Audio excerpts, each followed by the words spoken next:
Iran आणि Israel या दोन्ही देशांमधील संघर्ष आता अगदी निर्णायक टप्प्यावरती पोहोचलेला आहे. या दोघांमधला संघर्ष, लष्करी संघर्ष आणि आता युद्ध इथपर्यंत येऊन थांबलेला आपल्याला दिसून येते.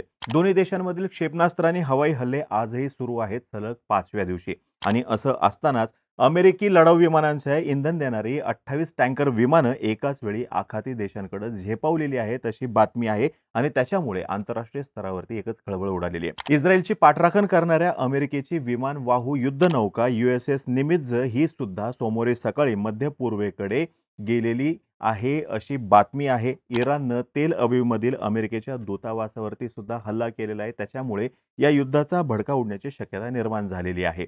आणि G7ची सध्या मीटिंग सुरू होती. ही मीटिंग सुद्धा अर्धवट सोडून डोनाल्ड ट्रम्प हे अमेरिकेमध्ये परतलेले आहेत. त्याच्यामुळं काहीही होऊ शकतं अशी परिस्थिती निर्माण झालेली आहे. या एकूणच परिस्थितीमुळे भारत सरकारनं इराणची राजधानी तेहरानमधील भारतीय नागरिकांना सायंकाळपर्यंत ते शहर सोडण्याचे आदेश दिलेले आहेत.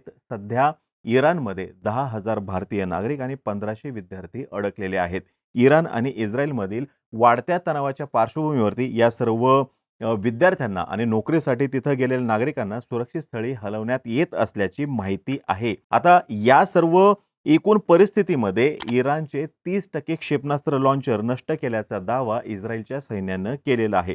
आणि हा संघर्ष संपवण्यासाठी अमेरिकेकडून काहीही प्रयत्न होत नाहीयेत असं सुद्धा सांगितलं जातंय.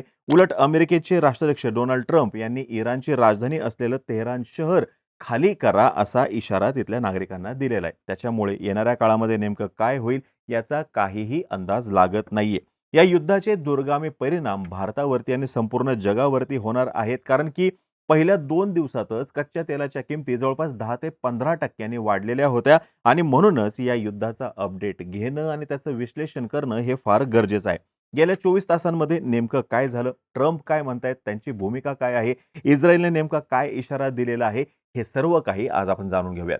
नमस्कार, मी अरुणराज जाधव बोलबिडूवरती तुम्हा सर्वांचं अगदी मनापासून स्वागत करतो. सर्वप्रथम ट्रम्प काय म्हणाले आहेत ते तुम्हाला सांगतो. डोनाल्ड ट्रम्प यांनी सोशल मीडियावरती एक पोस्ट शेअर केलेली आहे. या पोस्टमध्ये डोनाल्ड ट्रम्प यांनी म्हटलेलं आहे की इराणची राजधानी असलेलं तेहरान शहर खाली करण्याची गरज आहे.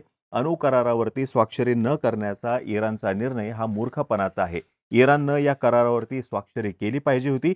ही किती शर्मेची बाब आहे. मानवी जीवांचा हा अपव्यय आहे असं त्याने म्हटलंय. यासोबतच इराणकडे अण्वस्त्र असता कामा नयेत. मी पुन्हा एकदा सांगतोय, सगळ्यांनी तातडीनं तेहरान खाली करा अशी ही त्यांची पोस्ट आहे. Iran should have signed the deal I told them to sign. What a shame and a waste of human life. Simply stated, Iran cannot have a nuclear weapon. I said it over and over again. Everyone should immediately evacuate Tehran अशी ही त्यांची post होती.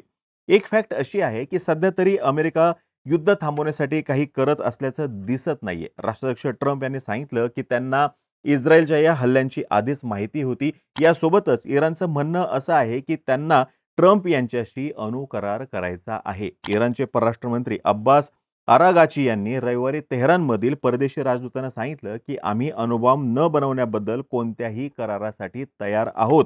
आम्ही अणुबॉम्ब बनवणार नाहीये असं त्यांचं म्हणणं आहे. आणि पाश्चिमात्य विश्लेषकांचं म्हणणं असं आहे की इस्रायली हल्ले जे आहेत हे मुत्सद्देगिरी आणि चर्चेमध्ये अडथळा आणण्याच्या उद्देशानं केले गेलेले आहेत. आता हे स्पष्ट आहे की इस्रायल इराणसोबत अणुमुद्द्यावरून कोणताही करार होऊ देऊ इच्छित नाही. तसंच हा सुद्धा मुद्दा इम्पॉर्टंट आहे की अमेरिकन आणि युरोपियन तज्ज्ञांचं म्हणणं असं आहे की इराण अजूनही अणुबॉम्ब बनवण्यापासून अनेक महिने दूर आहे. आता हे वर्ष नाही तर काही महिने दूर आहे असं ते म्हणतायत.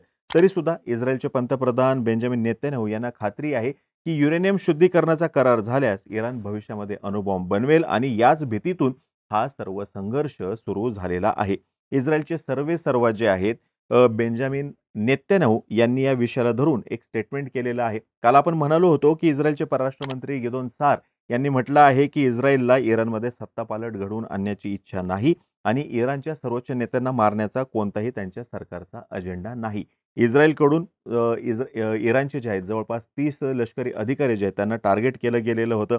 आणि त्याच्यामुळेच इराणचे सर्वेसर्वा अयातुल्ला अली खोमेनी यांना सुद्धा लक्ष करणार का याच्यावरती ते म्हणाले होते की इस्रायलचा उद्देश इराणी नेत्यांना हटवण्याचा नाही. आणि त्यांच्या म्हणण्यानुसार तिथं जे सत्तांतर होणार आहे इराणमध्ये ते इराणी जनतेनं ठरवायचं आहे. आमचे इराणच्या जनतेशी वैर नाही, आम्ही त्यांना शत्रू मानत नाही. आता हे काल आपण सांगितलेलं होतं.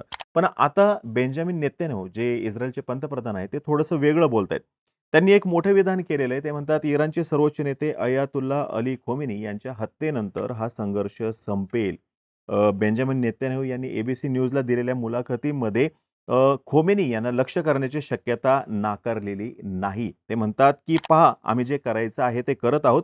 मी तपशिलामध्ये जाणार नाही, पण आम्ही त्यांच्या सर्वोच्च अणुशास्त्रज्ञांना लक्ष्य केलं आहे आणि मुळामध्ये हे हिटलरचे अनुषंग आहेत."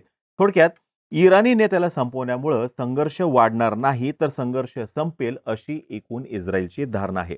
याच विषयातील अजून एक गंभीर मुद्दा असा आहे, की अमेरिकेचे राष्ट्राध्यक्ष डोनाल्ड ट्रम्प यांनी इस्रायलचा जो प्लॅन होता खोमेनी यांना संपवण्याचा, त्याला 2 दिवसांपूर्वीच नकार दिलेला होता आणि तशा बातम्या ह्या आज येताना दिसतायत. इराण आणि इस्रायल यांच्यामधला संघर्ष थांबावा म्हणून अमेरिका कोणत्याही पद्धतीचे प्रयत्न करत नाहीयेत असा जो आरोप होत होता, त्याच्यावरती सुद्धा ट्रम्प असं म्हणाले आहेत, की "I do a lot and never got credit for anything, but that's okay. The people understand. Make the middle east great again." असं त्यांनी या संदर्भात म्हणाले आहे. यासोबतच ते हे सुद्धा म्हणाले होते, की त्यांची जेव्हा पहिली टर्म होती, त्या पहिल्या टर्मच्या वेळेसुद्धा त्यांनी सर्बिया, कोसोव्हो यांच्या दरम्यान जो काही संघर्ष सुरू होता, तो थांबवण्यासाठी प्रयत्न केले होते. रशिया-युक्रेन संघर्ष थांबवण्यासाठी त्यांनी प्रयत्न केलेले आहेत. भारत-पाकिस्तान यांच्यातील संघर्ष थांबवण्यासाठी त्यांनी प्रयत्न केलेले आहेत, पण त्यांना त्याचं क्रेडिट मिळत नाही, असं त्यांचं म्हणणं आहे. इस्रायलचे पंतप्रधान बेंजामिन नेतन्याहू म्हणाले आहेत, की त्यांचा देश विजयाच्या मार्गावर आहे आणि त्यांनी इस्रायली सैन्याच्या तेहरानच्या हवाई क्षेत्रावरती नियंत्रण असल्याचा सुद्धा दावा केलेला आहे. इराणमध्ये 10,000 भारतीय अडकलेले आहेत बघा आणि त्याच्यापैकी 1,500 विद्यार्थी आहेत. त्यांना सुरक्षित बाहेर काढण्याची तयारी सुरू झालेली आहे. भारत सरकारने या संदर्भात एक काल निवेदन जारी केलं होतं. त्याच्यामध्ये म्हटलेलं आहे, की इराणमध्ये असलेल्या काही भारतीय विद्यार्थ्यांना इराणमधील सुरक्षित ठिकाणी पाठवलं जात आहे. इराण सरकारनेही सर्व विमानतळं बंद आहेत, परंतु ज्या लँड बॉर्डर आहे, तिथून विद्यार्थ्यांना बाहेर काढणं शक्य असल्याचं भारत सरकारला सांगितलेलं आहे. इराणने सर्व भारतीयांची माहिती जी आहे ती मागवलेली होती. तेहरानमधील भारतीय दूतावासानं सर्व भारतीय नागरिकांना आणि भारतीय वंशांच्या व्यक्तींना घरातच राहण्यास सांगितलेलं आहे. तसंच परराष्ट्र मंत्रालयाने एक निवेदन जारी केलेलं आहे. त्याच्यात म्हटलेलं आहे, की दूतावासाच्या मदतीनं काही विद्यार्थ्यांना इराणमधील सुरक्षित ठिकाणी हलवलं जात आहे. तेहरानमधील भारतीय दूतावास सुरक्षा परिस्थितीवर लक्ष ठेवून आहे आणि इराणमधील भारतीय विद्यार्थ्यांशी संपर्क साधत आहे, जेणेकरून त्यांची सुरक्षितता सुनिश्चित होईल. युद्धादरम्यान भारतीय दूतावासानं इराणने इस्रायलमध्ये राहणाऱ्या भारतीयांसाठी ज्या सूचना जारी केलेल्या आहेत, त्याच्यामध्ये या लोकांनी अनावश्यक प्रवास आणि हालचाल टाळण्याचं आणि दूतावासाच्या संपर्कात राहण्याचं आवाहन केलं गेलेलं आहे. यासाठी 24/7 हेल्पलाईन सुद्धा सुरू करण्यात आलेली आहे. इस्रायलमधील भारतीय दूतावासानं रविवारी सांगितलं, की सर्व भारतीय सुरक्षित आहेत. भारतीय दूतावास या प्रदेशातील परिस्थिती आणि तेथील नागरिकांच्या सुरक्षिततेवरती लक्ष ठेवून आहे. दोन्ही देशांमध्ये राहणाऱ्या भारतीयांना घाबरू नका, सावधगिरी बाळगा आणि भारतीय दूतावासाच्या संपर्कात राहा, असा सुद्धा सल्ला देण्यात आलेला आहे. आता 1500हून अधिक विद्यार्थी इराणमध्ये आहेत, जो फार मोठा आकडा आहे. इराणमधील तेहरानमधील भारतीय दूतावासानं तेथे अडकलेल्या भारतीय विद्यार्थ्यांना हलवण्यासाठी बसेसची सुद्धा व्यवस्था केलेली आहे आणि त्यांनी असं म्हटलेलं आहे, की सर्व विद्यार्थ्यांना विनंती आहे, की त्यांनी सकाळी 9:30 स्थानिक वेळ जी आहे, या दरम्यान विद्यापीठाच्या गेट क्रमांक 2 वरती हजर राहावं. सकाळी 10 वाजता कोम शहरासाठी बस निघतील आणि हा आदेश शाहिद बेहेश्ती मेडिकल सायन्स विद्यापीठातील सर्व भारतीय विद्यार्थ्यांना लागू आहे, ज्याच्यामध्ये वसतिगृह आणि खाजगी अपार्टमेंटमध्ये राहणारे विद्यार्थी देखील समाविष्ट आहेत. थोडक्यात या विद्यार्थ्यांच्या काळजीसाठी शक्य ते सर्व प्रयत्न इराणकडून सुद्धा आणि भारताकडून सुद्धा केले जात आहेत, जे महत्त्वाचे आहे. पण तिथे मोठ्या प्रमाणात भारतीय विद्यार्थी आणि भारतीय नागरिक आहेत, ही एक फार महत्त्वाची बाब आहे. इस्रायल आणि इराणमध्ये सुरू असलेले हे युद्ध आता केवळ जिओपॉलिटिकल असा कोणताही तणाव राहिलेला नाहीये, तर कुठेतरी जाऊन धर्म आणि एकूण वर्चस्वाची लढाई सुद्धा ती बनताना दिसून येते. आता जर का आपण मध्य पूर्व किंवा हा जो मध्य आशिया जो आहे, हा सगळा जर का बघितला, तर आपल्याला असं लक्षात येईल, की इथं अरब राष्ट्र मोठ्या प्रमाणात आहेत. इराण थोडासा त्यांच्यापेक्षा वेगळा पडतो आणि या इराणला जेव्हापासून त्यांच्या देशामध्ये 1979ला सत्तांतर झालं, तेव्हापासून या सर्व अरब जगताचं नेतृत्व करण्याची खुमखुमी चढलेली आहे. कशासाठी चढलेली आहे, हा एक अजून वेगळा विषय आहे.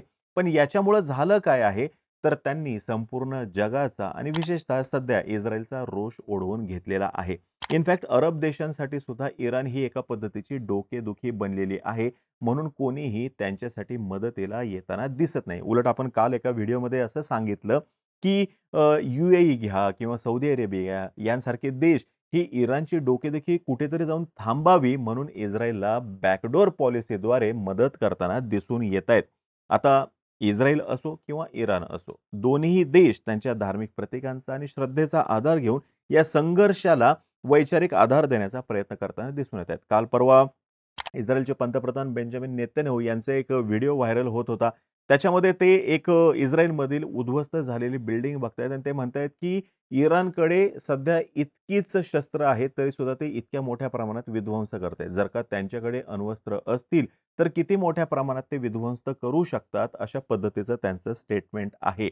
आता हे जर-तरची गोष्ट आहे, पण तरीसुद्धा अण्वस्त्र कुणाकडे असावेत, कुणाकडे असू नयेत, या संदर्भातली जी काही पॉलिसी आहे, त्याच्याविषयी आपण येणाऱ्या काळामध्ये निश्चितपणे चर्चा करण्याचा प्रयत्न करूया. आता हा जो काही संघर्ष चालू आहे, या संघर्षामध्ये एकट्या इराणचं नुकसान होतंय किंवा एकट्या इस्रायलचं नुकसान होतंय असं सुद्धा नाही. इस्रायलचं सुद्धा नुकसान होताना दिसून येतंय. इस्रायलमधील जवळपास 2,000 लोकांनी त्यांचं घर सुरक्षेच्या कारणास्तव सोडून इतर ठिकाणी आसरा घेतलेला आहे.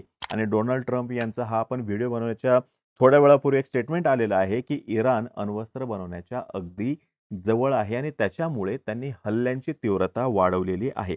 आता हा संघर्ष जो आहे दोन्ही देशांमध्ये सुरू असलेला, कदाचित त्याच्यामध्ये येणाऱ्या काळामध्ये अमेरिका सुद्धा सामील होईल, काही सांगता येत नाहीये. हा संघर्ष खोमेनी यांना संपवतील, इराणचा अण्वस्त्र कार्यक्रम थांबवतील, की अमेरिका मध्यस्थ करून हा संघर्ष थांबवेल, हे आपल्याला समजण्यासाठी अजून किमान 24 ते 48 तास वाट बघावी लागू शकते. काहीही घडू शकतं. संघर्षाचं युद्धामध्ये रूपांतर होऊ शकतं. युद्धाचं महायुद्धामध्ये रूपांतर होऊ शकतं. सर्व काही अवलंबून आहे ते कॅल्क्युलेशन आणि मिसकॅल्क्युलेशनवरती. आता ही माहिती जर का तुम्हाला आवडली असेल, खाली कमेंट बॉक्समध्ये नक्की सांगा. तोपर्यंत आम्हा सर्वांचे व्हिडिओ जास्तीत जास्त लोकांपर्यंत पोहोचवा आणि चॅनलला सबस्क्राईब करायला तेवढं विसरू नका. धन्यवाद.